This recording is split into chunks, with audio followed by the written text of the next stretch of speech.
नमस्कार मंडळी, माझ्या चॅनलवरती आपले स्वागत आहे। आज आपण पाहणार आहोत दैनंदिन जीवनातील अत्यंत महत्त्वाचे 15 किचन टिप्स। चॅनलवरती जर तुम्ही नवीन असाल तर चॅनलला सबस्क्राइब नक्की करा। व्हिडिओ थोडासाही आवडला असेल तर लाईक, शेअर, कमेंट करायला विसरू नका।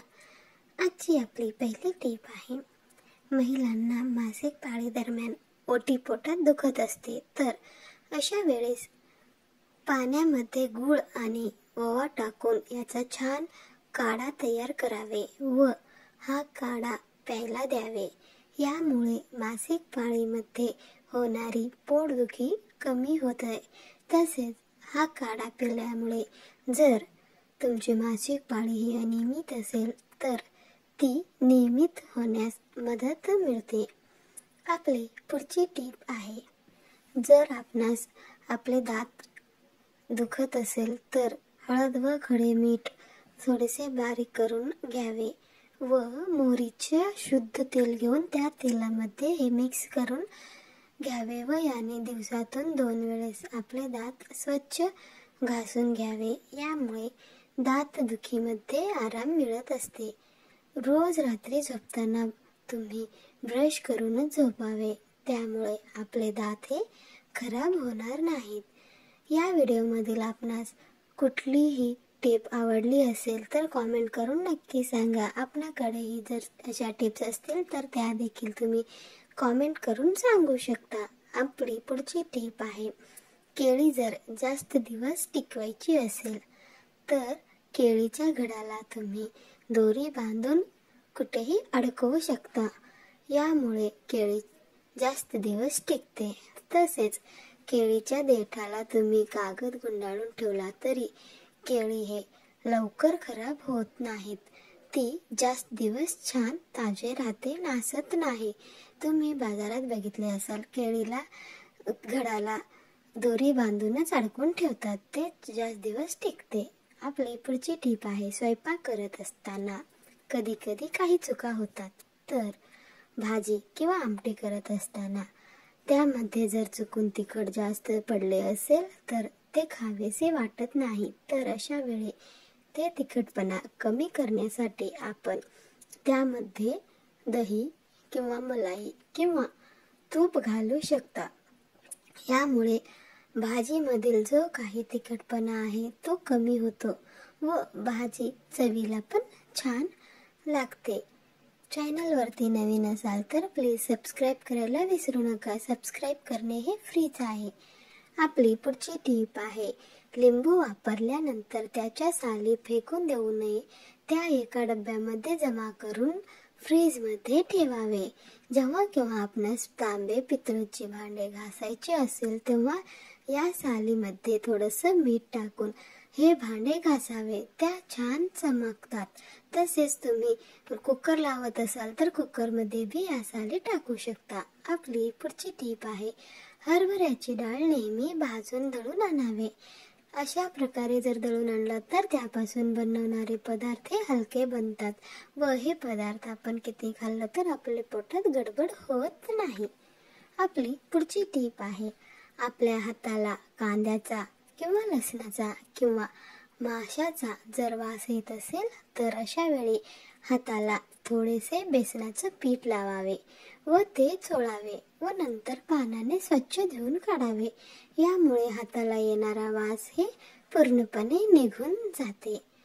आपली पुढची टिप आहे, ड्राय फ्रूट्समध्ये मीठ घालून ठेवल्यास ते जास्त दिवस छान टिकून राहते। त्यामध्ये लवकर अळ्या जाळ्या किंवा किडेही होत नाहीत। आपण कुठून पाहत आहात कॉमेंट करून नक्कीच सांगा। आपली पुढची टिप आहे, जर काही कारणाने आपले दूध नासले असेल तर ते दूध फेकून देऊ नये।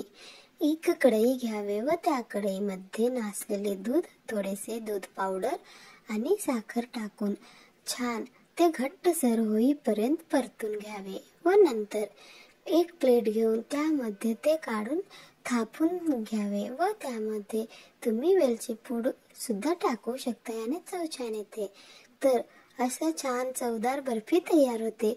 एकदम बाजारामध्ये भेटते त्याप्रमाणे ही बर्फी लागते व आपले दूध नासलेले हे वायाही जात नाही. आपली पुढची टीप आहे, आपण भाज्या चिरत असतो व भाज्या चिरत असताना भाज्या हे एकसारखेच म्हणजे एकाच आकाराचे चिरावे. जर तुम्ही लहान आकार मोठ्या आकाराचे भाजी जर चिरलात तर भाजी शिजत असताना लहान तुकडे हे लवकर शिजत असतात व मोठे तुकडे तसेच कच्चे राहतात व ते दिसायलाही छान दिसत नाही. त्यामुळे भाजी चिरताना एका आकाराचे चिरावे. ते दिसायलाही छान दिसतात व शिजायलाही वेळ हे पूर्ण भाजीला एकसारखाच लागतो, कच्ची राहणार नाही. आपली पुढची टीप आहे, आपण भाजी करत असताना कांदा हा वापरत असतो.